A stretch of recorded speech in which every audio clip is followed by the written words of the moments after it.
Hello, today I'll demonstrate how to create an OS map in PNG format that includes our Freehold boundaries layer. Begin by logging into your MapServe account and selecting the address you wish to preview. Use the rectangle tool to designate the area you would like to purchase. Once you're happy with your selection, add Freehold boundaries, an additional layer to OS MasterMap in CAD format. Proceed by adding the selection to your basket and ensuring its accuracy before proceeding to checkout.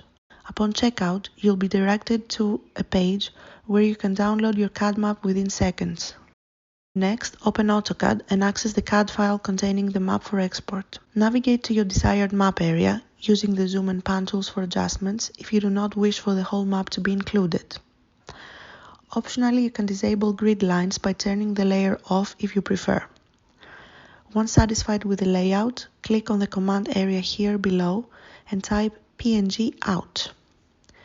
Specify the output location, select the destination folder and modify the name if desired.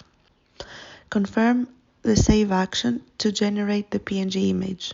Following completion of the export process, confirm the creation of the PNG file in the designated output folder by clicking on Enter. Your PNG image is now ready.